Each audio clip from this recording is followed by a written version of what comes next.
नमस्कार, आपका बहुत बहुत स्वागत है हमारे इस खास कार्यक्रम सोशल सितारे में। और आज हम आपको रूबरू कराने जा रहे हैं एक ऐसे सोशल सितारे से जिन्होंने 89 में स्कूल से शुरुआत की थी। उन्होंने सबसे पहले स्कूल खोला था और उसके बाद 90 के दशक में चिकित्सा के क्षेत्र में अपना कदम रखा और लगातार कैंसर पीड़ित मरीजों का अब इलाज करते आ रहे हैं। हमारे साथ में मौजूद हैं डॉक्टर अजय हाड़िया सर। सर, आपका बहुत बहुत स्वागत है हमारे इस खास कार्यक्रम में। नमस्कार। सर, कैंसर का इलाज अगर देखा जाए तो कहा जाता है कि कैंसर का इलाज नहीं है।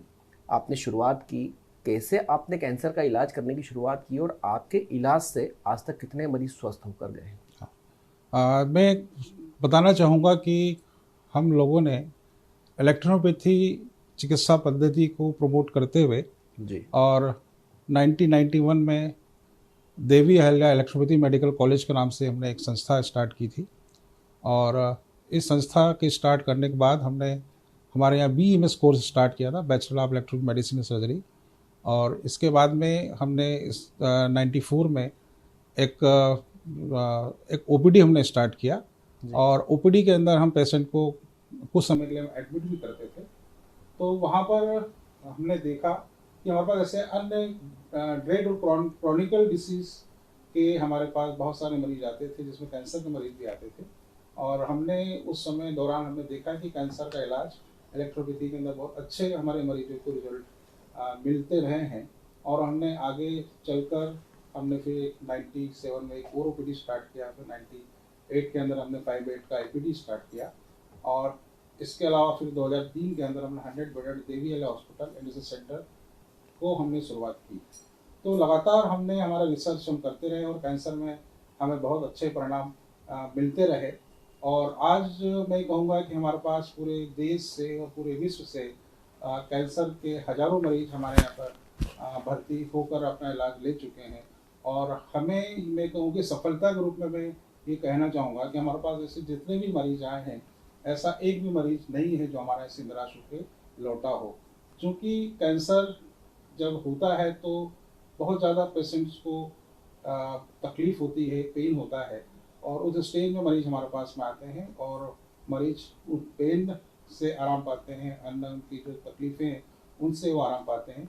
और इस प्रकार से हजारों मरीजों का इलाज कैंसर में हम लोग अभी तक कर चुके हैं। बिल्कुल सर, जिस तरीके से आपने लगातार अलग अलग रिसर्च किए हैं, सर, कैंसर पर ही रिसर्च करने का कोई विशेष उद्देश्य आपका रहा है? क्योंकि आपने लगातार जो रिसर्च अब तक की है वो सिर्फ कैंसर पर ही की है। मैं इसके लिए आपसे कहना चाहूँगा कि कैंसर एक ऐसी बीमारी है जो अभी तक लाइलाज मानी जाती रही है। और कुछ हमारे परिवार में भी ऐसे कैंसर के केसेस हुए हैं। उस केसेस के अंदर हमारे द्वारा भी, जैसे हम कहते हैं कि उनकी सर्जरी हुई है, उनका कीमोथेरेपी हुआ है, बाद में पेन स्टार्ट हो गया है। तो ट्रेडिशनल ट्रीटमेंट लेने के बाद भी हमने देखा कि कितना भी एलोपैथी का इलाज कर लिया जाए, परंतु पेशेंट की अल्टीमेटली उसकी डेथ ही निश्चित होती है। तो हमने हमारा रिसर्च हमने कंटिन्यू इसमें रखा और हमने ये देखा कि हमारे पास ऐसे मरीज आए जो बिना ऑपरेशन के आए या बिना बायोप्सी के हमारे पास आए, और हमने उनका ट्रीटमेंट किया तो वो पेशेंट क्योर भी हो गए। मतलब मैं कहूँगा कि ऐसे भी केस हमारे पास हमारे हॉस्पिटल में आए हैं जो मेटास्टेटिक स्टेज के जो मरीज थे, जो कहते हैं कि एक बार यदि मेटास्टेटिस हो जाए तो वो फिर मरीज कभी भी ठीक नहीं होता है, परंतु हमारे इस हॉस्पिटल के अंदर वो मरीज भी ठीक हुए। तो इस प्रकार से मैं कहूँगा कि हमारा जो कॉन्फिडेंस है इसके प्रति बढ़ता गया और हमने सोचा कि वो ना, हमें कैंसर हॉस्पिटल ही हमें पूरा स्टार्ट करना चाहिए। और हमने 2019 के अंदर पूरा 100 बेडेड अपना डेडिकेटेड कैंसर हॉस्पिटल स्टार्ट किया और आज हम सफलतापूर्वक कैंसर का इलाज करते हैं।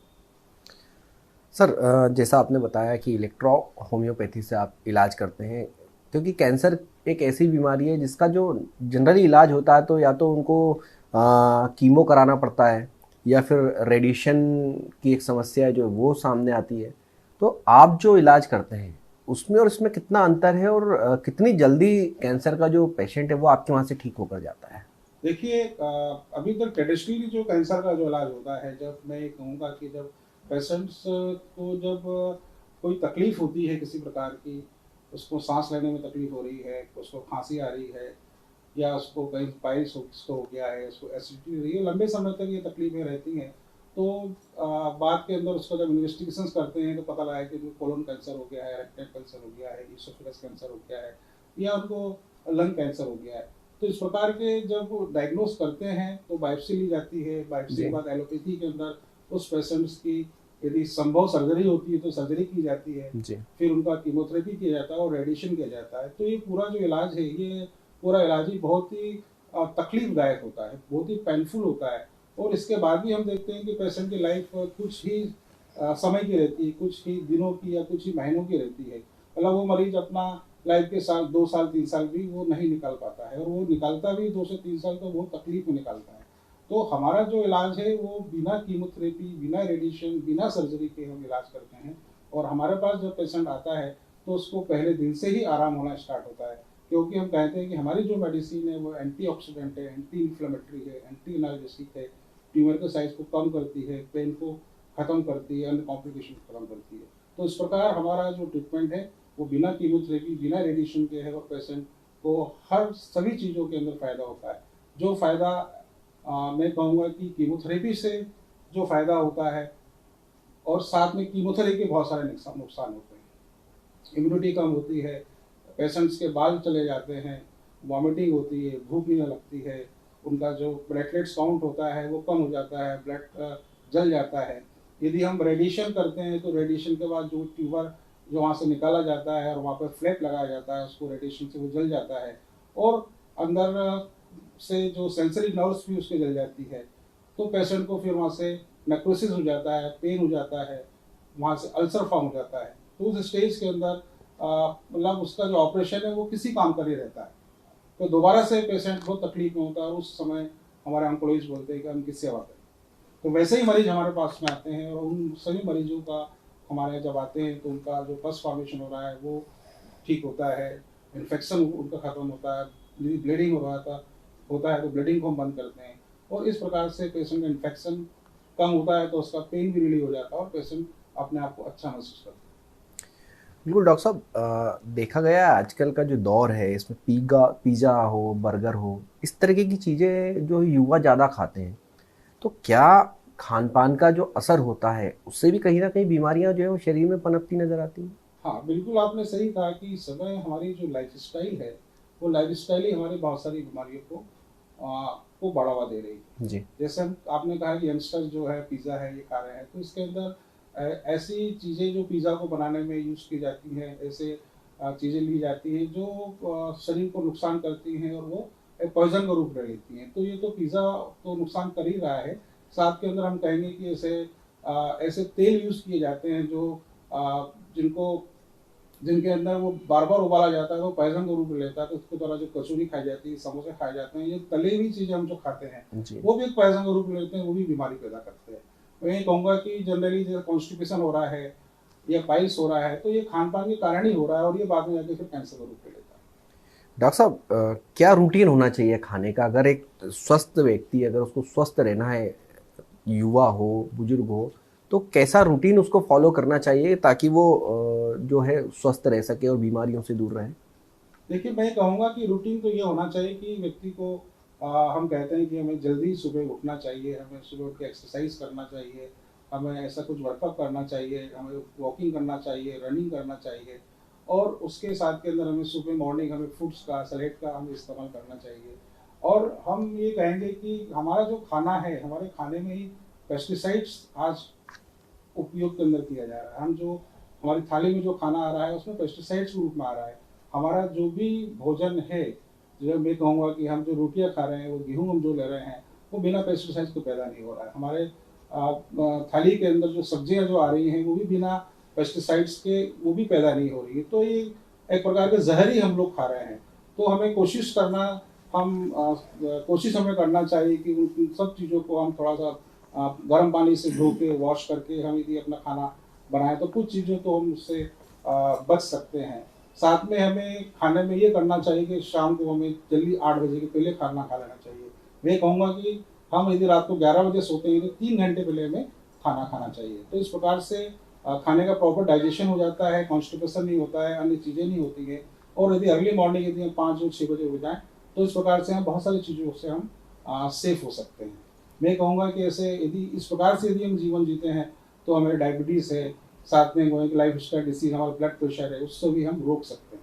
बिल्कुल डॉक्टर साहब, कैंसर की जब जानकारी लगती है कि कैंसर बीमारी हो चुकी है तो शुरुआती तौर पर लोग जो है वो भटकते हैं, इधर उधर भटकते हैं कई जगह पर, वो बीमारी लगातार बढ़ती जाती है। तो ऐसे में अगर सही समय में कैंसर का मरीज आपके पास पहुंचता है तो कितनी जल्दी वो स्वस्थ होकर आपके वहाँ से जा सकता है? देखिए, मैं कहूँगा कि जब कैंसर की जब प्राइमरी स्टेज के अंदर जब कैंसर होता है तो हमें हमारे शरीर के अंदर 6 महीने या साल भर पहले आ चुका होता है, वो जी। सिम्टम्स के रूप में आता है, परंतु हमें उसके बारे में कुछ खास हमें तकलीफ नहीं होती है।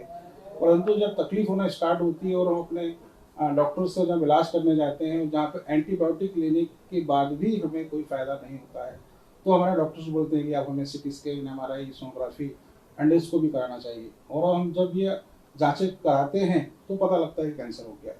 और कैंसर का जब पता लगता है तो हमें ये पता लगता है कि 3rd स्टेज कैंसर है या 4th जी। स्टेज कैंसर है। तो जब 3rd और 4th स्टेज में कैंसर का पता लगता है तो हमारा जो कैंसर की जो वापस से ठीक होने की जो स्थिति होती है वो 80% 90% खत्म हो जाती है। तो कैंसर जब इस स्टेज में पता लगता है तो हम इलाज के लिए भी उस समय सक्षम नहीं हो पाते हैं, या जो भी इलाज ट्रेडिशनल इलाज लेते हैं उससे भी बहुत ज़्यादा हमें फ़ायदा नहीं मिल पाता है। डॉक्टर साहब, कैसे पता लगाएं कि शुरुआती तौर के लक्षण कैसे होते हैं कैंसर के? कैसे पता करें कि उनको वाकई में कैंसर हुआ है? कई जगहों पर जब वो मरीज पहुंचता है, जब तक काफ़ी देर हो चुकी होती है, 3rd स्टेज तक पहुंच जाता है, तो शुरुआती जो लक्षण रहते हैं वो किस प्रकार के लक्षण होते हैं और उसमें किस प्रकार की सावधानियां जो है वो यहाँ पर रखनी चाहिए? मैं शुरुआती लक्षण रूप में कहना चाहूँगा कि ऐसे बहुत सारे जो लोग हैं जो तम्बाकू का इस्तेमाल करते हैं, अल्कोहल का जी। इस्तेमाल करते हैं, तो उन्हें में देखने में आता है कि उनके तो गाल में या उनके जीभ में, टंग के अंदर एक छाला, एक बारीक सा हो जाता है, या लिम्फ नोड से गठान की रोग हो जाती है। या मैं कहूँगा कि यदि जो लोग सुपारी खाते हैं या गुटखा खाते हैं, उन्हें इंटेस्टाइन के अंदर एक एसिडिटी ज़्यादा चालू हो जाती है, हाइपर एसिडिटी बढ़ जाती है। तो ये एक सिम्टम्स होते हैं।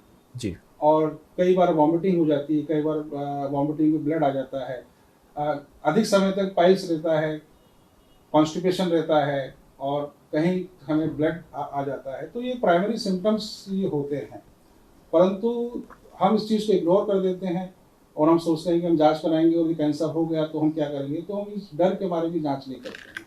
तो यही एक कारण है कि वो कैंसर होता है जो अपनी स्टेज बदल लेता है, वो 1st स्टेज से 2nd स्टेज में आ जाता है, 2nd 3rd स्टेज में आ जाता है।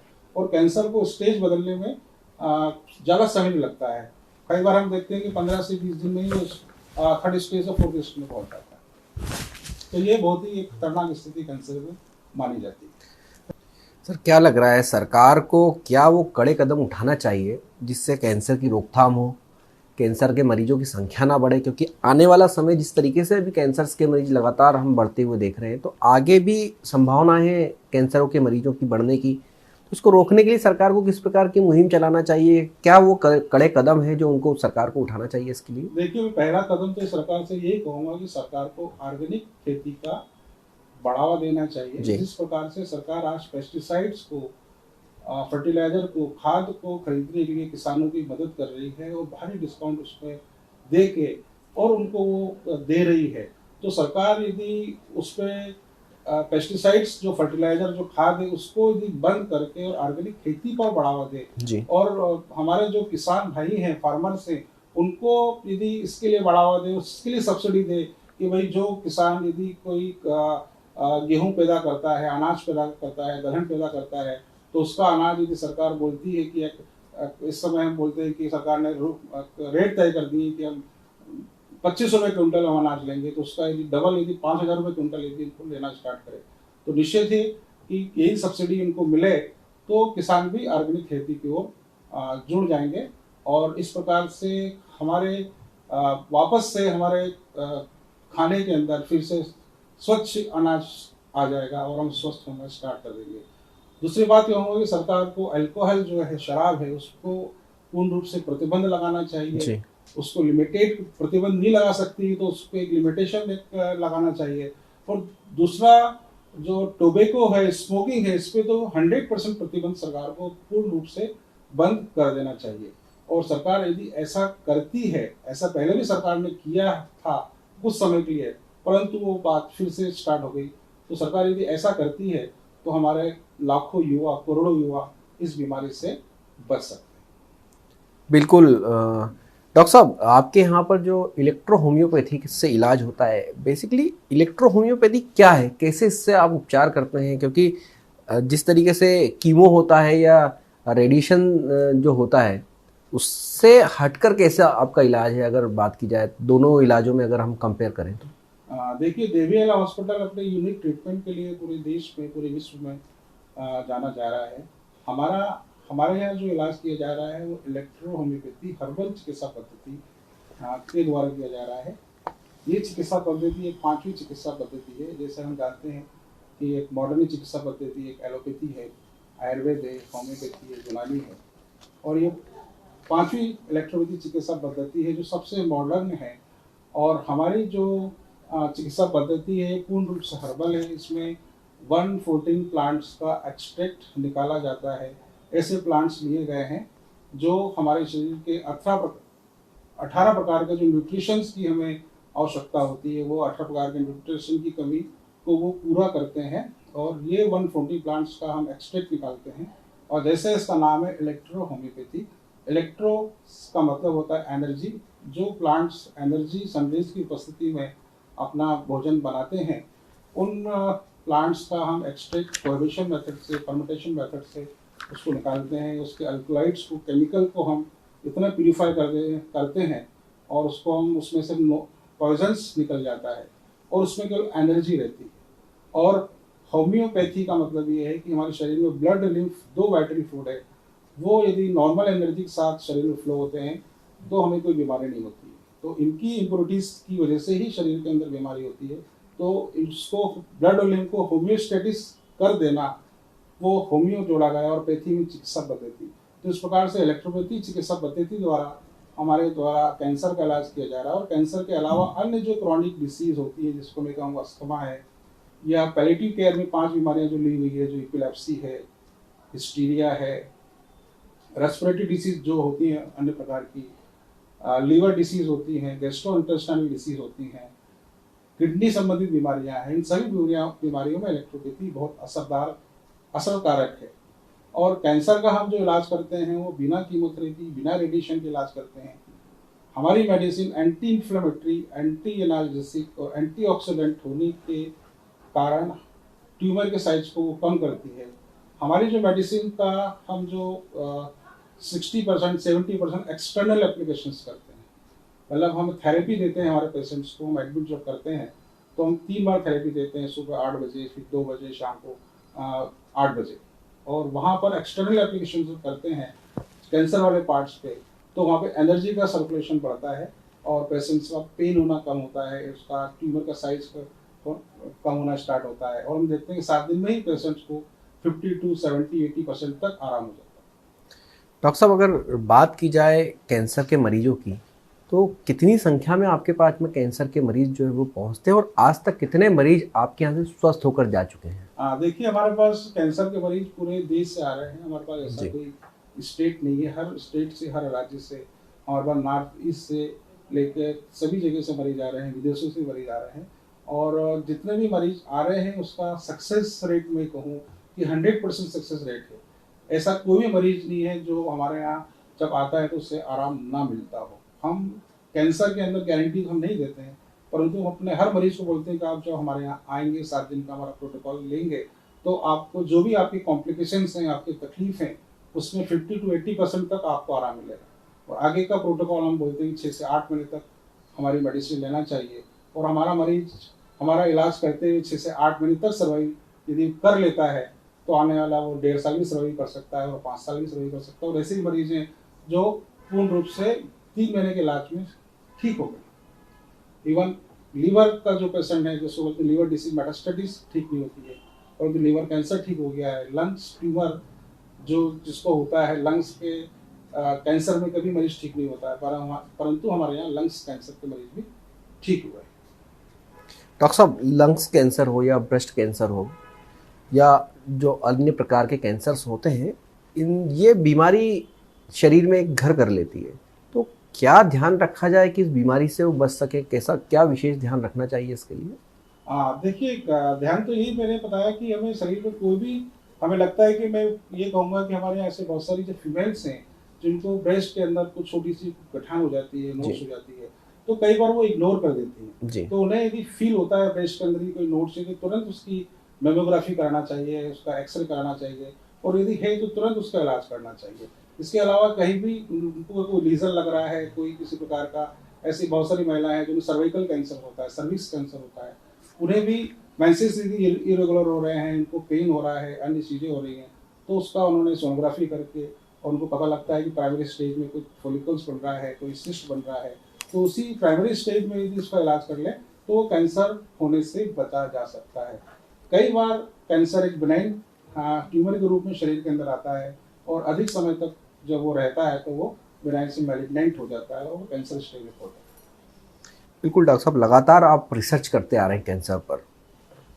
अब आगे और कौन से नए रिसर्च आपके द्वारा किए जा रहे हैं जिससे कैंसर की लड़ाई को हम और मजबूती से लड़ सकें और इस कैंसर को खत्म कर सकें, बीमारी को? देखिए, कैंसर पे तो हमारे द्वारा एक ऑन्कोफूड मेडिसिन है जिसका हमने इन्वेंशन किया है। ये मेडिसिन एंटीऑक्सीडेंट, एंटी इंफ्लेमेटरी होती है, और कैंसर के हर प्रकार के कैंसर में, किसी भी क्रिटिकल स्टेज का कैंसर हो, उसके ऊपर ये काम करती है। इसके अलावा हमारे द्वारा एक पेंटाफोन मेडिसिन बनाई गई है जो नर्व्स पे वर्क करती है। ब्रेन ट्यूमर में इसके बहुत अच्छे रिजल्ट हैं।